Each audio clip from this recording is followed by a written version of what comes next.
जालना जिल्ह्यातील मंठा तालुक्यातील पूर्णा नदीकाठच्या टाकळखोपा, सासखेडा, लिमखेडा, देवठाणा, किर्ला, दुधा, इंचा यांच्यासह अन्य गावच्या हद्दीतून रात्रीच्या वेळी अवैध वाळू उत्खनन करून मोठ्या प्रमाणात लोणारकडे अंदाजे 6 ब्रास वाळू वाहतूक करणारा हायवा क्रमांक MH28BB 1630 हा पूर्णा पाटीजवळ रात्री 9 वाजता उलटला।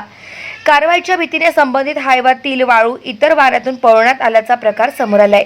विशेष म्हणजे महसूलचे पथक नियुक्त असतानाही रात्रंदिवस अवैध वाळू उत्खनन करून वाहतूक बिनबोभाट सुरू असल्याचे या घटनेनंतर उघड झाले।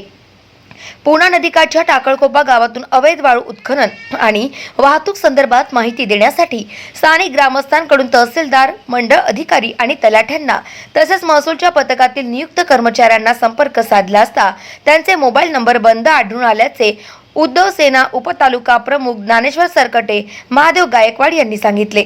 पूर्णा नदीकाठच्या अवैध वाळू उत्खनन आणि वाहतूक करणारा हायवा उलटला। संबंधित हायवा धारकांनी कारवाई टाळण्यासाठी हायवा आणि वाळू पळवण्याचा प्रयत्न केला, मात्र ग्रामस्थांनी या घटनेची माहिती जिल्हाधिकाऱ्यांना दिली। त्यानंतर तहसीलदारांनी पथक पाठवले, मात्र अद्यापही हायवा घटनास्थळी पडून आहे। महसूलच्या कर्मचारी हायवा ताब्यात घेण्यासाठी दुर्लक्ष केल्याचे दिसून आले। गाव माझा न्यूजकरिता बाळू गायकवाड, मंठा, जालना।